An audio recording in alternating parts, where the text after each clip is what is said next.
ABN ఛానల్లో రాధాకృష్ణ గారు YSR party నాయకుల్ని కార్యకర్తలను ఉద్దేశించి చేసిన వ్యాఖ్యలు అత్యంత దారుణమైనటువంటిగా జుగుప్సాకరంగా ఉన్నాయి. ఈరోజు ప్రజలు అసహించుకుంటా ఉన్నారు.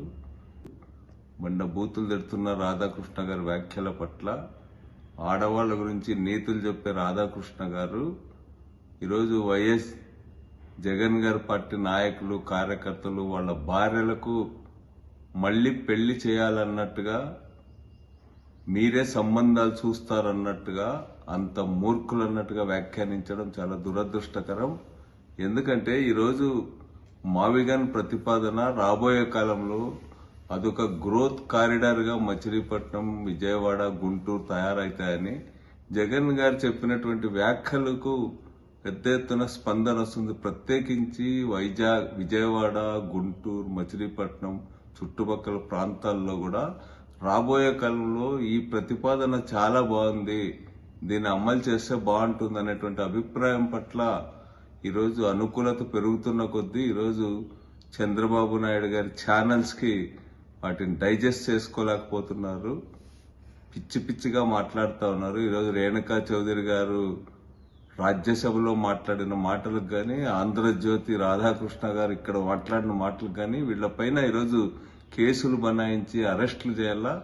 ఇలాంటి పద్ధతుల్లో ఆడవాళ్ళని అత్యంత జుగుప్సాకరంగా మాట్లాడడం దురదృష్టకరం. ఈరోజు చంద్రబాబు నాయుడు గారిని కూడా అంతగా ఫాలో అవుతారు. చంద్రబాబు నాయుడు గారికి బాధ కలిగిందంటే ఏబిఎన్ గారికి అంత కోపం వచ్చింది. మీరు చెప్పే సూత్రం మీకు కూడా వర్తిస్తుంది కదా, మేము కూడా అదే మాట అనొచ్చు కదా. మిమ్మల్ని, మీ భార్యను మీరు చెల్లిగా చూస్తారా?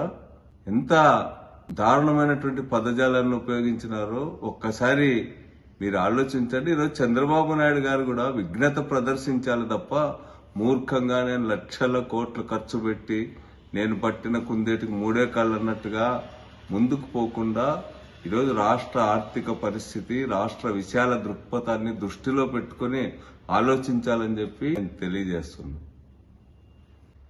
ఏబిఎన్ ఛానల్లో రాధాకృష్ణ యాంకర్తో వైఎస్ఆర్ కాంగ్రెస్ పార్టీ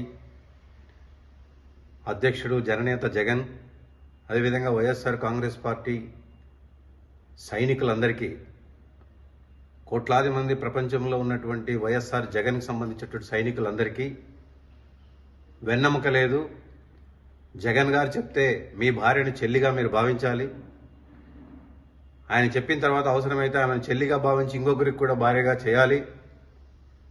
ఆడవాళ్ళు అనేటువంటి వాళ్ళందరూ, మీ మగవాళ్ళందరూ కూడా వెన్నెముక లేని వాళ్ళు అన్నటువంటి మాటని రాధాకృష్ణ చెప్పించడం, ఇది సమాచార ప్రసార శాఖకు సంబంధించిన కేంద్ర మంత్రిత్వ శాఖ, అదేవిధంగా కేంద్ర సమాచార శాఖ నిబంధనలకు ఇది విరుద్ధం, భారతదేశ సాంప్రదాయాలకు విరుద్ధం.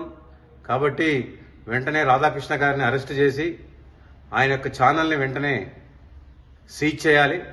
లేకపోతే ప్రపంచంలో ఉన్న తెలుగు వారందరి యొక్క కోపాగ్నికి, అదేవిధంగా వైఎస్ జగన్ సైనిక శక్తికి కూడా తప్పకుండా మీరు గురికాక తప్పదని ఈ సందర్భంగా వైఎస్ఆర్ కాంగ్రెస్ పార్టీ తరఫున హెచ్చరిస్తున్నాం.